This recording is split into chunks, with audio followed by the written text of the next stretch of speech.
الحمد لله رب العالمين والعاقبة للمتقين صلاة الله وسلامه على سيد الأنبياء والمرسلين خاتم النبيين محمد وعلى آله وصحبه أجمعين ومن تبعهم بإحسان إلى يوم الدين. أما بعد، أعوذ بالله من الشيطان الرجيم.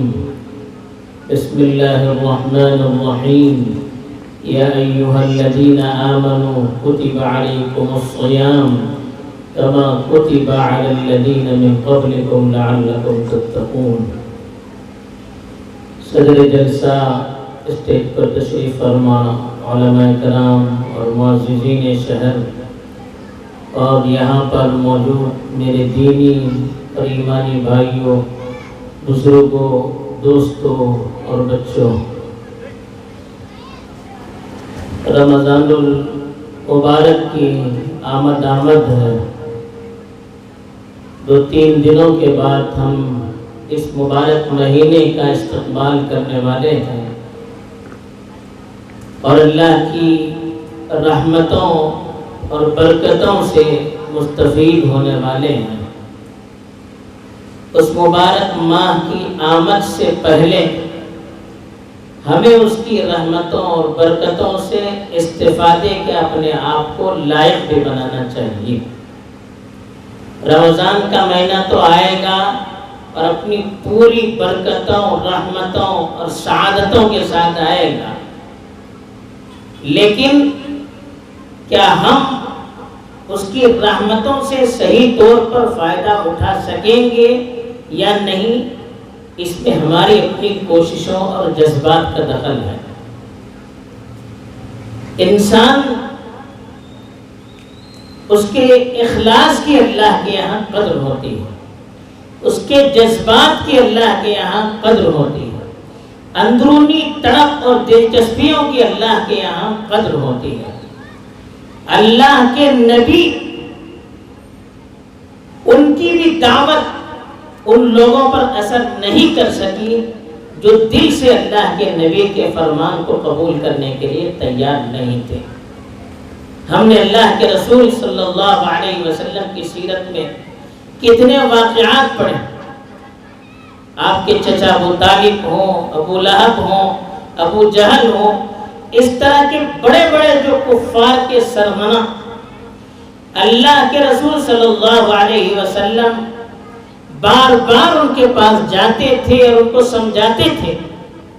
اب ذرا تصور کیجئے اللہ کے رسول کی زبان کی تاثیر کیا تھی.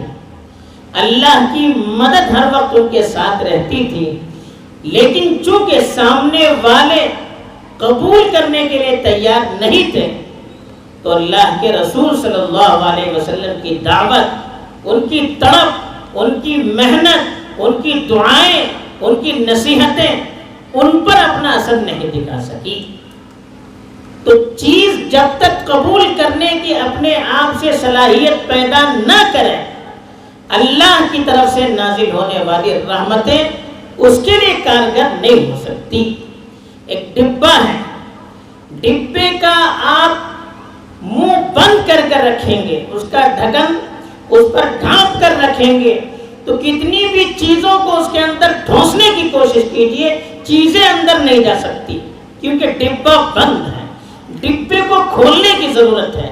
جب ڈبہ کھلے گا تو چیزیں اندر چلی جائیں گی. تو ہمیں سب سے پہلے رمضان کا مہینہ آ رہا ہے تو اپنے دل کے دروازوں کو کھولنے کی ضرورت ہے، اپنے جذبات کو تیار کرنے کی ضرورت ہے. اب یہ دل کا دروازہ کھلے گا کب؟ جب ہم سچے جذبے سے اللہ کی طرف متوجہ ہو جائیں گے اور اللہ سے اس مہینے کی قدردانی کی توفیق مانگیں گے. آپ نے وہ حدیث سنی ہوگی کہ اللہ کے رسول صلی اللہ علیہ وسلم کو کتنی دلچسپی تھی اس مہینے سے، کتنی مناسبت تھی، کتنا شوق تھا. حدیث اگرچہ کمزور ہے لیکن ہمارے سمجھنے کے لیے، ہمیں ترغیب دینے کے لیے اس کے اندر بہت بڑا پیغام ہے. حدیث میں آتا ہے کہ اللہ کے رسول صلی اللہ علیہ وسلم جب رجب کا چاند دیکھتے تھے، ہم رجب تو گزر گیا، شعبان بھی ختم ہو رہا ہے، شعبان ابھی مہینہ چل رہا ہے، اس سے پہلے کا جو مہینہ تھا رجب، اس کا چاند جب دیکھتے تو اللہ کے رسول صلی اللہ علیہ وسلم کی طبیعت بے چین ہو جاتی، مچلنے لگتی کہ اب رمضان قریب آ رہا ہے۔ اللہ سے دعائیں کرتے کہ اللہم بارک لنا فی رجب و شعبان وبلغنا رمضان، کہ اللہ اس رجب اور شعبان کے مہینے میں ہمارے لیے خیر و برکت دے اور ہمیں رمضان تک پہنچا دیجئے، یعنی رمضان کے مہینے تک صحیح صحت اور سلامتی کے ساتھ ہمیں پہنچا دے۔ اس کے لیے ان 2 مہینوں کے اندر ہمیں خیر و برکت سے خوب مستفید ہونے کی یا اللہ تو ہمیں توفیق دے۔ 2 مہینے پہلے جب ہمارے پیارے رسول صلی اللہ علیہ وآلہ وسلم اس کے لیے دعائیں مانگتے ہو تو کتنا خیر اور برکت کا مہینہ ہوگا۔ تو یہ مہینہ اللہ کے ہاں بڑا محترم، بڑا مبارک مہینہ، اللہ کے رسول صلی اللہ علیہ وسلم کا بھی معمول تھا کہ یہ مہینہ جب قریب آتا تھا اپنے صحابہ کو جمع کر کے ان کے سامنے اس مہینے کی فضیلت کو بتاتے تھے، اس مہینے کے مقام اور مرتبے سے ان کو واقف کراتے تھے، تاکہ جب یہ مہینہ آئے تو صحیح طور پر اس کی قدردانی ہو سکے۔ اللہ تعالیٰ کے یہاں یہ مہینہ کتنا محترم ہے، اس کو آپ سمجھنے کے لیے دیکھیے کہ کون کون سی عبادتیں ہیں جو اللہ تعالیٰ نے اس مہینے کے ساتھ مخصوص کر رکھی ہے۔ اس مہینے کے احترام کے لیے اللہ تعالیٰ نے کہا کہ فَمَنْ شَهِدَ مِنْكُمُ الشَّهْرَ فَلْيَصُمْ، جو شخص اس مہینے کے اندر موجود ہو اس کو چاہیے کہ وہ روزہ رکھے۔ یعنی اس مہینے کی قدردانی کے لیے اللہ تعالیٰ نے فرمایا کہ روزہ رکھ کر اس کی قدردانی ہو سکتی ہے۔ دیکھیے مبارک جو ایام ہوتے ہیں اس کی قدر ہمیں اسلام نے روزہ رکھ کر کرنے کے لیے بتائی ہے۔ عرفہ کا دن انتہائی محترم دن ہے، اس کی قدر کرنے کے لیے، اس کے احترام کے لیے اللہ کے رسول صلی اللہ علیہ وسلم نے فرمایا کہ اس دن کا روزہ رکھنا چاہیے۔ 10 محرم کا دن بڑا محترم دن، اللہ کے رسول صلی اللہ علیہ وسلم جب مدینے تشریف لائے تو دیکھا کہ مدینے کے یہودی 10 محرم کا روزہ رکھ رہے ہیں۔ اللہ کے رسول صلی اللہ علیہ وسلم نے پوچھا کہ کیا وجہ ہے کہ اس دن آپ روزہ رکھ رہے ہیں؟ کہا انہوں نے کہ اس دن اللہ تعالیٰ نے حضرت موسیٰ کو فرعون سے نجات دی، اس کی خوشی اور شکر میں ہم روزہ رکھتے ہیں۔ تو اس وقت اللہ کے رسول صلی اللہ علیہ وسلم نے فرمایا کہ موسیٰ کے سلسلے میں شکر ادا کرنے کا حق ان کے مقابلے میں ہمیں زیادہ ہے، یعنی اس مہینے کی عظمت ہم روزہ رکھ کر کریں گے، اور خود اللہ کے رسول صلی اللہ علیہ وسلم نے روزہ رکھا۔ تو اللہ تعالیٰ نے بھی اس مبارک مہینے کی اہمیت کو بتانے کے لیے کہا کہ اس مہینے کو جو شخص پائے، جو اسلام کی حالت میں ہو، بالغ ہو، عاقل ہو اور صحت کے ساتھ ہو، تو اس کو چاہیے کہ اس مہینے کی قدر اور احترام میں وہ پورا مہینہ روزہ رکھے، کوئی دن بغیر روزے کے نہ جائے۔ اس مہینے کے ایک ایک دن کا احترام کرنا ہے۔ اور یہ روزہ بھی کیوں رکھوایا جاتا ہے یہ بھی ہمیں سوچنا چاہیے۔ بھوکا رکھوا کر اللہ تعالیٰ ہمیں سزا دینا چاہتے نہیں، اس روزے کے ذریعے سے اللہ تعالیٰ ہمارے اندر کچھ صفتیں پیدا کرنے چاہتے ہیں۔ آپ کو یہ یاد رکھنا چاہیے کہ رمضان یہ اصلاح کے لیے ہے، یہ تبدیلی کے لیے، حالات کے بدلنے کے لیے ہے۔ رمضان سے پچھلے دن اور رمضان کے بعد کے دن ان دونوں کے اندر فرق نہ ہو تو پھر رمضان کوئی فائدے کا نہیں رہتا ہے۔ تو رمضان ہماری کمی کی اصلاح کے لیے، اس کی بھرپائی کے لیے ہے، ہماری اپنی اصلاح کے لیے، ہمیں روحانی طور پر ترقی دلانے کے لیے ہے، عملی طور پر آگے بڑھانے کے لیے ہے۔ اس لیے یہ مبارک مہینہ اللہ تعالیٰ نے دیا ہے۔ تو کہا روزہ رکھ کر ہماری اللہ تعالیٰ تربیت کرنا چاہتے ہیں۔ خود اللہ تعالیٰ نے جو مقصد بتایا روزہ رکھنے کا، کہا یا ایھا الذین آمنوا کتب علیکم الصیام کما کتب علی الذین من قبلکم لعلکم تتقون، اے ایمان والو تم پر روزے فرض کر دیے گئے جس طرح کی پچھلی قوموں پر فرض کر دیے گئے تھے۔ وجہ کیا ہے؟ مقصد کیا ہے؟ لعلکم تتقون، شاید کہ تمہارے اندر تقوی کی صفت پیدا ہو جائے۔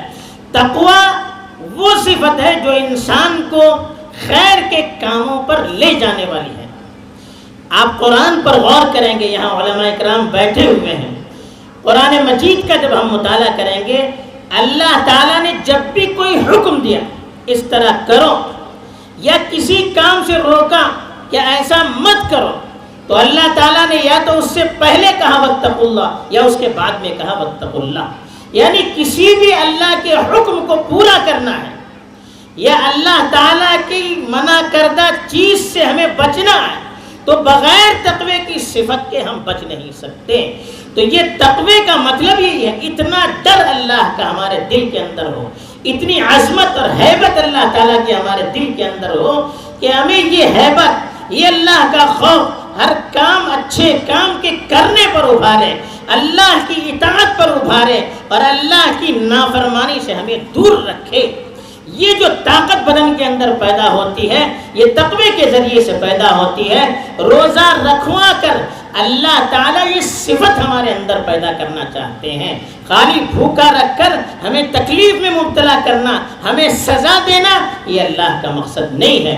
تو اس لیے روزہ رکھوا کر اللہ تعالیٰ نے ہمیں کچھ اعمال بھی کرنے کے لیے کہیں اور کچھ چیزوں سے ہمیں بچنے کے لیے بھی اللہ نے، اللہ کے رسول صلی اللہ علیہ وسلم نے ہمیں حکم دیا کہ ان چیزوں سے بچا جائے۔ روزہ رکھ کر اللہ کے رسول کی حدیث ہے کہ آدمی گالی گلوچ نہ کرے، آدمی لڑائی جھگڑا نہ کرے۔ حالانکہ سال بھر کے لیے حکم ہے کہ آدمی لڑائی جھگڑا نہ کرے، گالی گلوچ نہ کرے، ہمیشہ کے لیے حکم ہے۔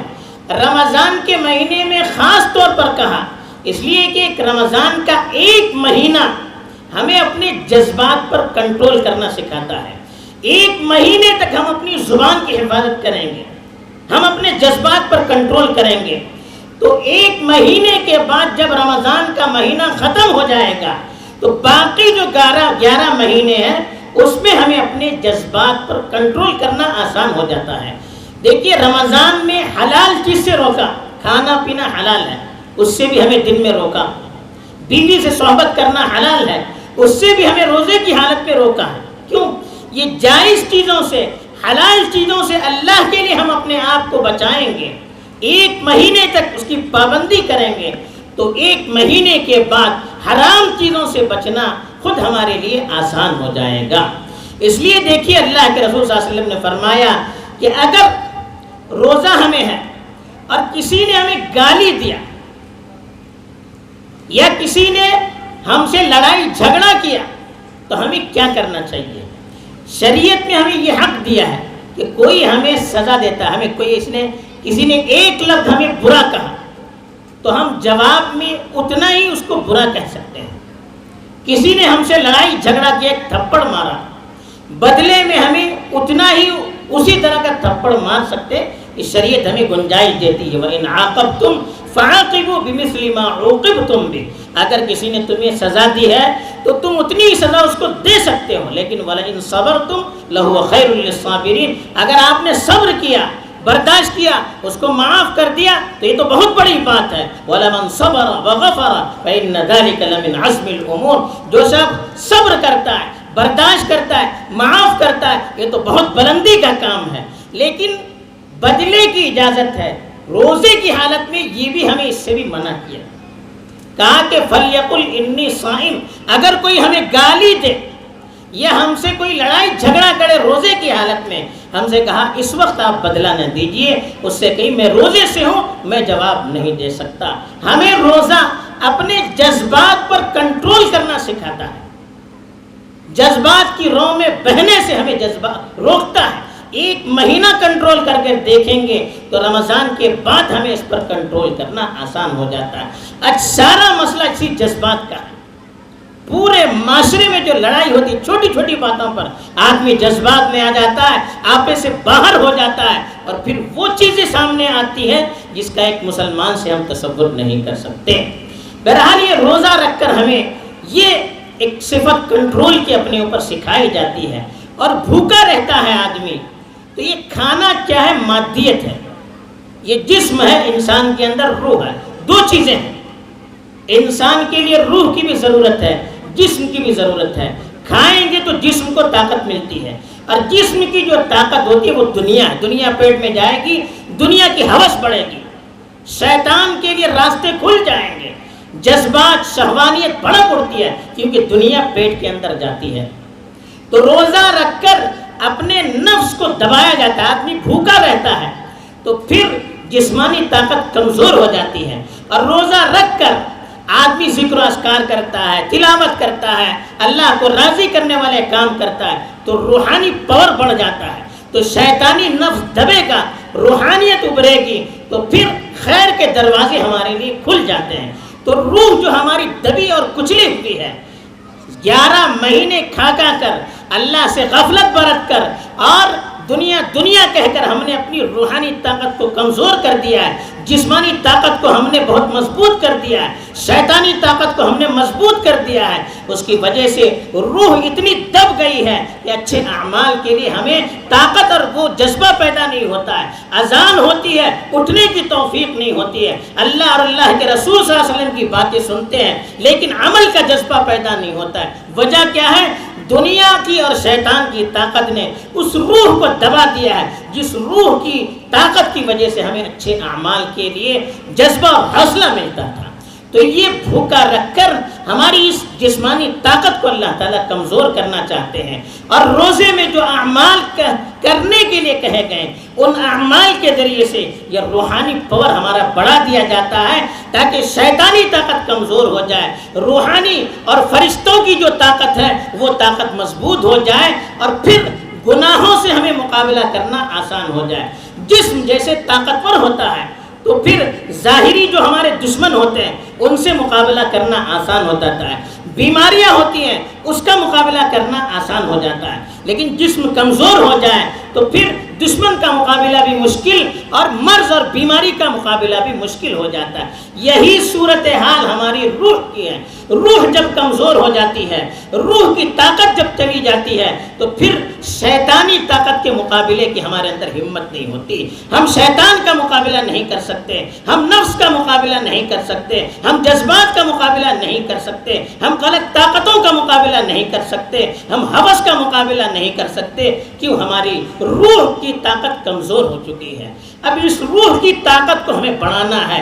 اس کے لیے یہ روزہ رکھ کر روحانی طاقت بڑھائی جاتی ہے، ایمانی طاقت بڑھائی جاتی ہے، اصلاحی طاقت بڑھائی جاتی ہے، عملی طاقت بڑھائی جاتی ہے تاکہ ہم شیطان کا، اس کے چیلوں کا، نفس کا، اس کے چیلوں کا ڈٹ کر مقابلہ کر سکے. یہ روزہ ہمیں پیغام دیتا ہے. اگر روزے سے یہ صفت پیدا ہوتی ہے تو پھر ہمارا یہ روزہ مقبول ہے، ہمارا یہ روزہ سال بھر ہمیں فائدہ دے سکتا ہے، ہمارا یہ روزہ گناہوں کے کفارے کا سبب بن سکتا ہے، ہمارا یہ روزہ جنت میں داخلے کا سبب بن سکتا ہے. تو اس کے لیے روزے کے ذریعے سے ہمیں ان صفات کو پیدا کرنے کی کوشش کرنی چاہیے. نیت ہونا چاہیے، جذبہ ہونا چاہیے، اخلاص ہونا چاہیے، اللہ سے تعلق ہونا چاہیے، اللہ سے مانگنا چاہیے. تب یہ صفات اللہ کی طرف سے ہمیں نوازی جاتی ہے، دی جاتی ہے. دنیا کا ایک پیسہ بن مانگے ملتا نہیں ہے. ایک پیسہ اس کے لیے محنت کرنی پڑتی ہے، کسی کے سامنے ہاتھ پھیلانا پڑتا ہے، نوکری کرنی پڑتی ہے، تب ہمیں دنیا کی 2 کوڑیاں ملتی ہے. تو کیا اللہ کی نسبت، اللہ کی معرفت، اللہ کی محبت، اللہ کے ساتھ تعلق ایسے ہی بن مانگے ہمیں مل جائے گا؟ بغیر محنت کے مل جائے گی یہ چیزیں؟ نہیں مل سکتی. اس کے لیے اس سے بڑھ کر محنت کرنے کی ضرورت پڑتی ہے. ہاں، اللہ تعالیٰ بڑے مہربان، ہر وقت ہماری طرف متوجہ رہتے ہیں. ہم ایک قدم آگے بڑھائیں گے، اللہ کی رحمت 10 قدم ہمارے آگے بڑھے گی. لیکن پہل ہم کو کرنی ہوگی، آگے ہم کو بڑھنا ہوگا، جذبہ ہمیں اپنے اندر پیدا کرنا ہوگا. تو یہ روزہ ہمارے اندر یہ طاقت پیدا کرنا چاہتا ہے. اس لیے دیکھیے روزہ رکھ کر کہا گیا غیبت نہ کرے. غیبت کا مطلب کیا ہوتا ہے؟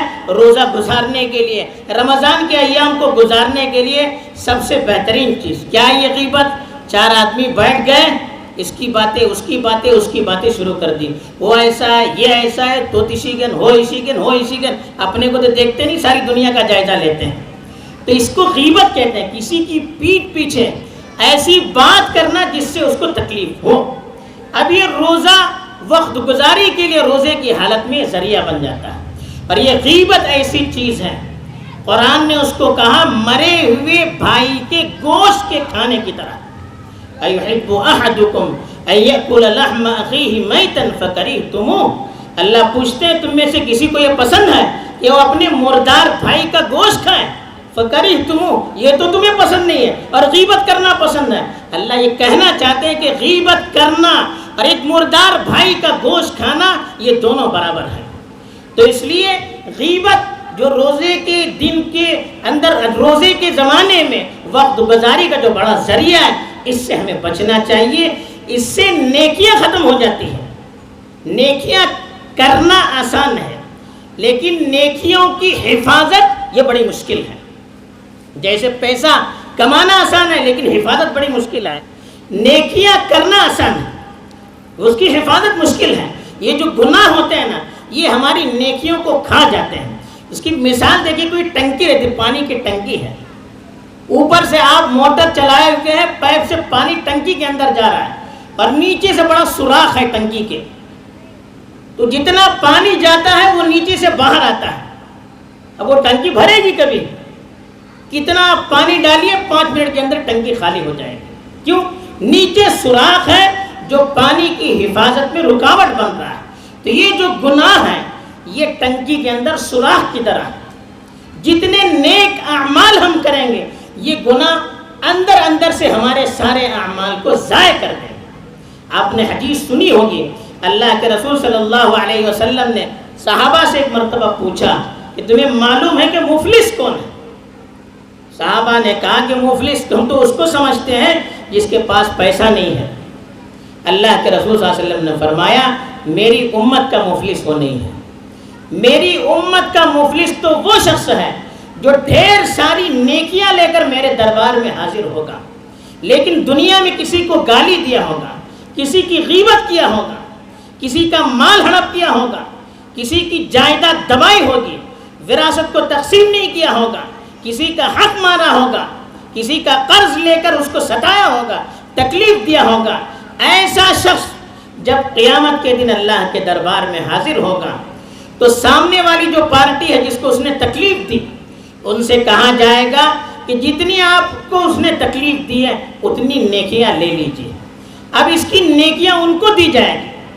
جب سارے آدمیوں کی نیکیاں لے کر نیکیاں اس کی ختم ہو جائے گی، پھر بھی وہ لوگ بچیں گے جن کو اس نے تکلیف دی. ان سے کہا جائے گا کہ اب اپنے گناہ ان کے سر پر ڈالتے جائیے.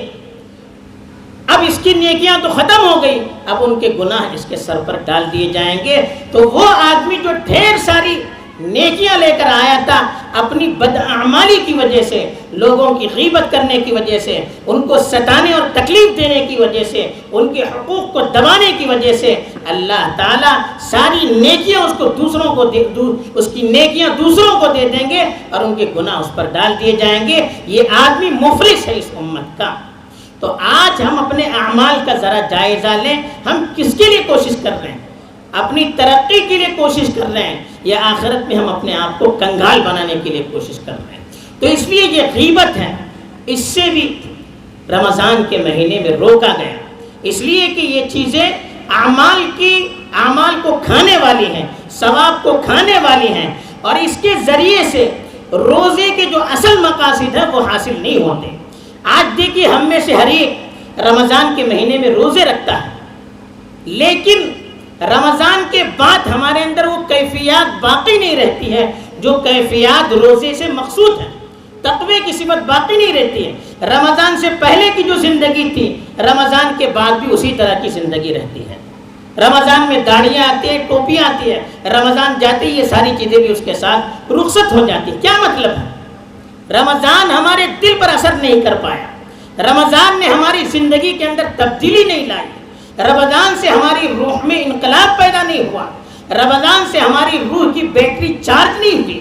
جیسے آپ کا موبائل ہوتا ہے، آپ رات میں 2-3 گھنٹہ اس کو فل چارجنگ کراتے ہیں تو پورا دن آپ کے لیے کام دے سکتا ہے، لیکن آپ نے چارج کم کیا تو دن کے آدھے حصے کے اندر اس کا چارج ختم ہو جائے گا، پھر استعمال کے وہ قابل نہیں رہے گا.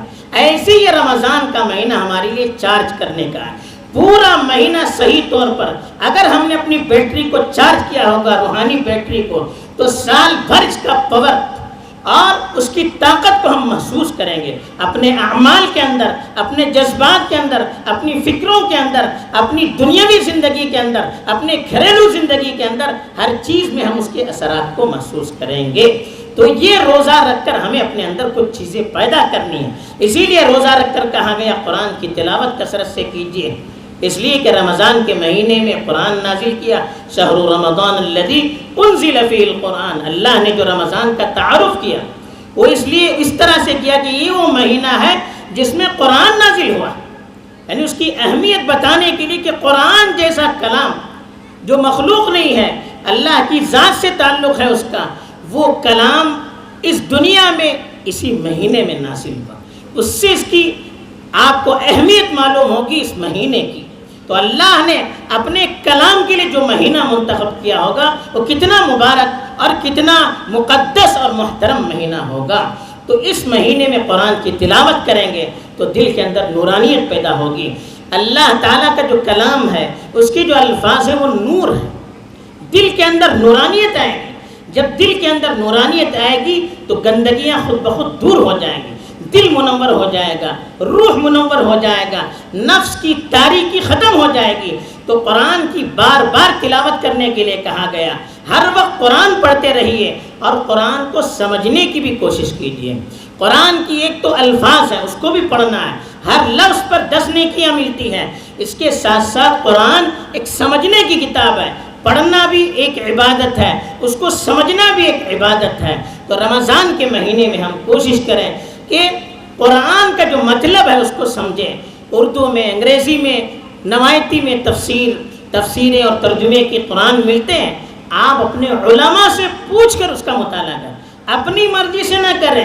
آپ کو کوئی تکلیف ہوتی ہے، بیماری ہوتی ہے، آپ گولیاں اپنی مرضی سے نہیں کھاتے ہیں، کسی ڈاکٹر کو پوچھ کر کھاتے ہیں۔ جب تک ڈاکٹر کی طرف سے اجازت نہیں ہوتی ہے تب تک یہ گولی آپ کے منہ میں نہیں جاتی ہے۔ کیوں؟ جان کو خطرہ لاحق ہو جاتا ہے۔ جان جو ایک فانی چیز ہے اس کے لیے ہمیں اتنی فکر کہ کوئی ایسی گولی ہمارے پیٹ میں نہ جانے پائے جس سے ہمارے جسم کو نقصان ہوتا ہو۔ تو ہمارا ایمان، ہمارا اسلام، یہ کیا جان سے اس کی قیمت کم ہے؟ اگر ہمارے نزدیک ایمان سے زیادہ جان کی قیمت ہے تو پھر ہمارا اسلام نہیں ہو سکتا۔ اپنی جان سے زیادہ ہمیں اپنا ایمان عزیز ہونا چاہیے، اپنا اسلام عزیز ہونا چاہیے۔ تو جان کی حفاظت کے لیے تو ہم اتنا مشورہ کریں، اور اپنے دین کی حفاظت کے لیے، اپنے ایمان کی حفاظت کے لیے، اپنی شریعت کی حفاظت کے لیے ہم اپنی منمانی کام کریں۔ آج لوگ کہتے ہیں کہ نہیں گوگل پہ تو سب آ جاتا ہے۔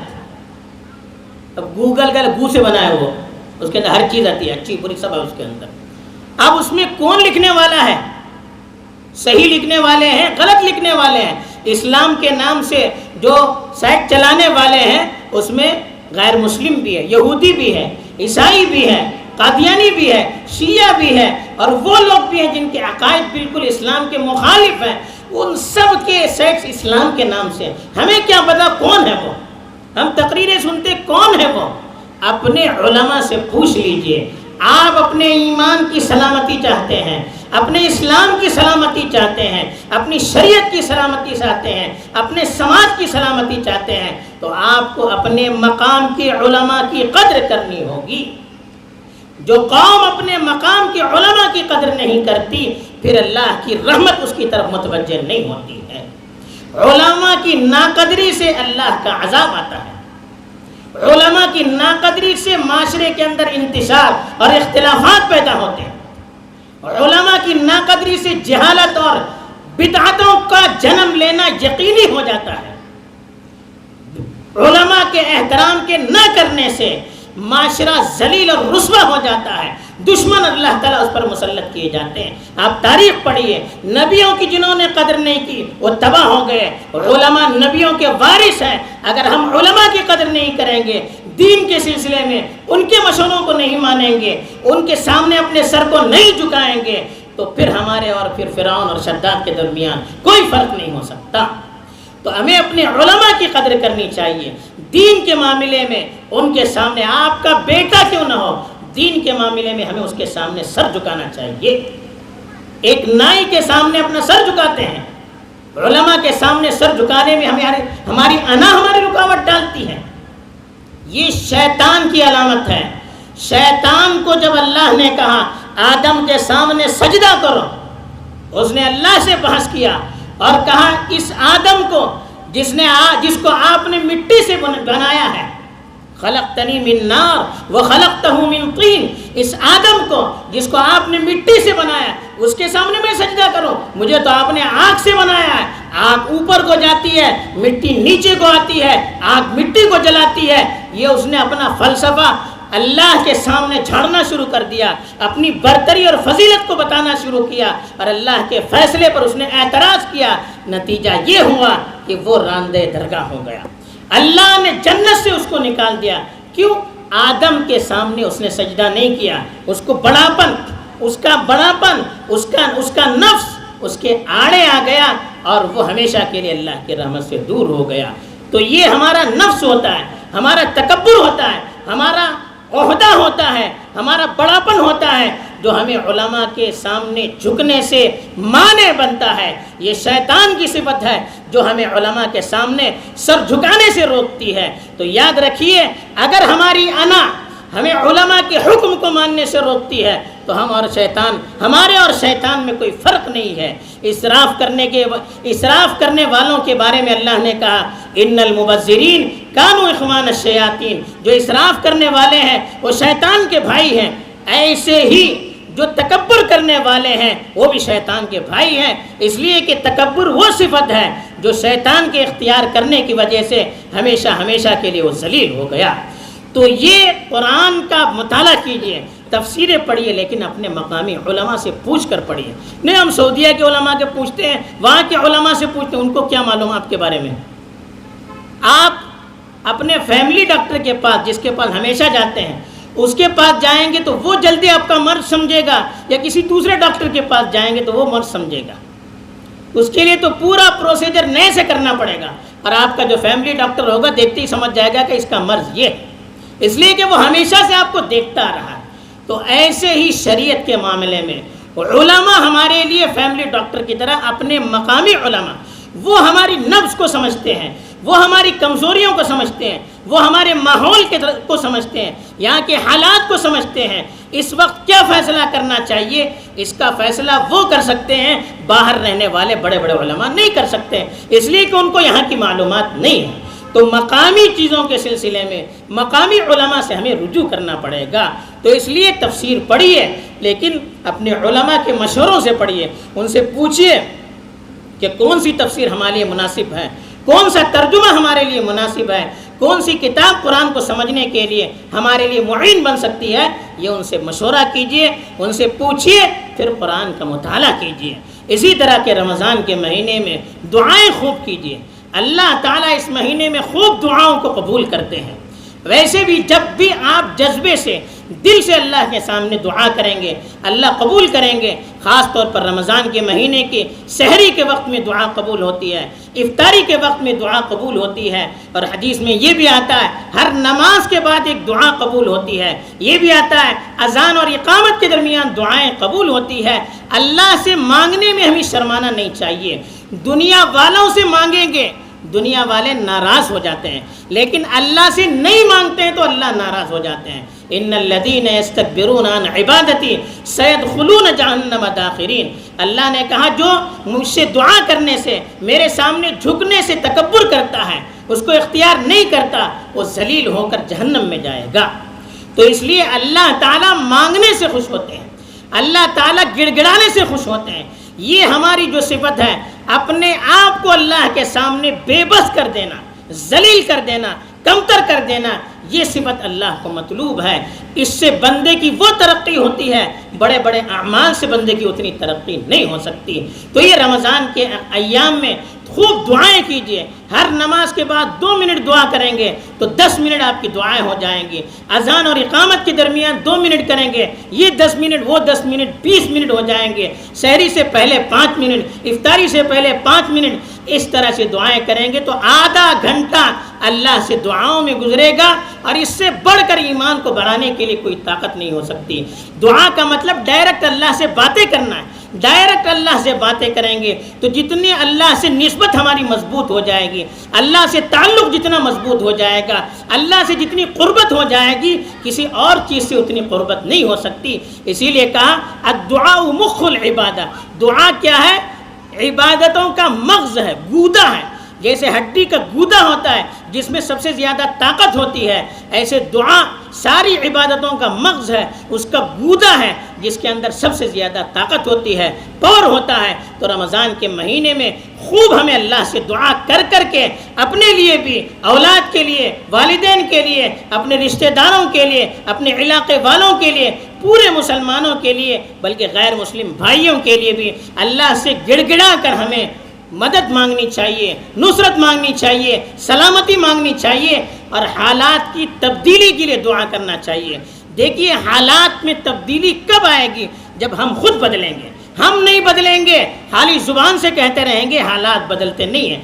ہم اچھے بنے, کل حالات اچھے بنیں گے. ہم بگڑ گئے, حالات کل اور بگڑ جائیں گے. یہ رمضان کا مہینہ ہمیں سدھارنے کے لیے ہے. اس مہینے کے اندر ہم نے اگر اپنے آپ کو سدھارنے کی کوشش کی, اپنی اصلاح کی کوشش کی, اپنی زندگی کے اندر تبدیلی لانے کی کوشش کی, اپنے اعمال کو بڑھانے کی کوشش کی, اور حالات کو تبدیل کرنے کی کوشش کی, تو یاد رکھیے کہ رمضان کے بعد کے حالات یقیناً اللہ بدل دے گا.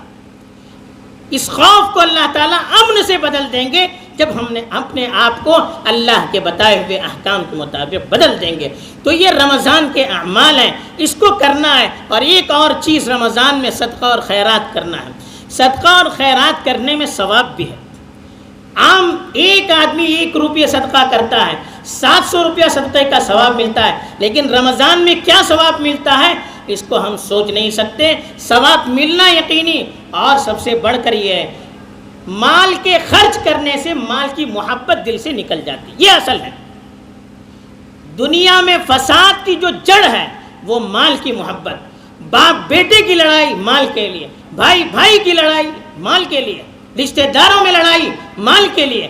تو یہ مال کی محبت ہے جو ہمیں لڑوا لڑوا کر آپس میں منتشر کر رہی ہے, ہماری طاقتوں کو بالکل چکنا چور کر رہی ہے. یہ مال کی جو محبت ہے یہ کب جائے گی؟ جب ہم مال کو خرچ کریں گے.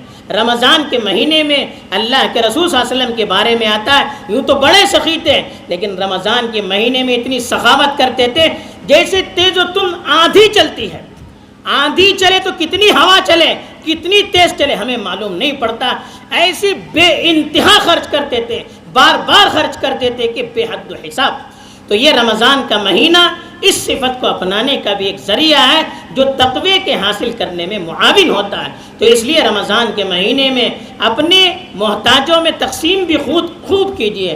آج کل جو حالات ہیں کرونا کی وجہ سے, لاک ڈاؤن کی وجہ سے لوگوں کی نوکریاں چلی گئی, کاروبار ٹھپ پڑ چکے ہیں, اور غربت ہر گھر کے اندر داخل ہونے کی کوشش کر رہی ہے.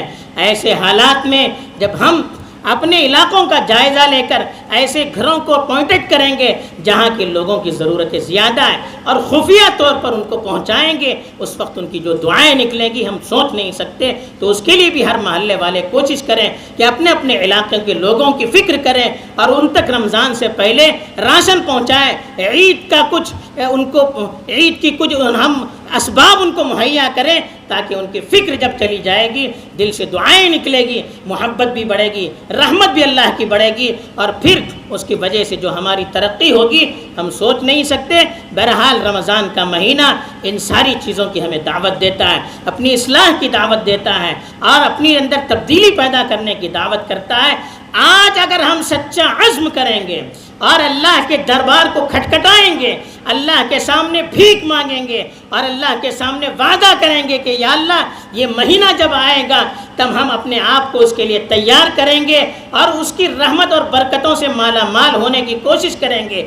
آج اگر رمضان سے پہلے ہم وعدہ کریں گے، امید ہے اللہ تعالیٰ رمضان کا جب مہینہ آئے گا تو ہمارے ان جذبات کی لاج رکھ کر رمضان کی برکتوں سے ہمیں صحیح طور پر مالا مال کرے گا۔ اللہ تعالیٰ جو رمضان کا مہینہ آ رہا ہے مجھے بھی اس کی قدر کر کے بہتر سے بہتر طور پر اس سے فائدہ اٹھانے کی توفیق دے، آپ کو بھی توفیق دے۔ اور جو آج کا پروگرام یہاں نواز اسپورٹ سینٹر کی طرف سے منعقد کیا جا رہا ہے، اللہ تعالیٰ اس کو قبول کرے، اچھے اثرات پورے علاقے پر اللہ تعالیٰ مرتب کرے۔ یہاں کے نوجوانوں نے جس جذبے کے ساتھ جس پیغام کو رکھا، اس پروگرام کو رکھا ہے، اللہ تعالیٰ ان کے جذبات کو قبول فرمائے اور اچھے کام کی مزید ان سے توفیق دے، ان کی صلاحیتوں کو اللہ تعالیٰ دین کے لیے قبول فرمائے۔ آمین۔ وآخر دعوانا ان الحمد للہ رب العالمین۔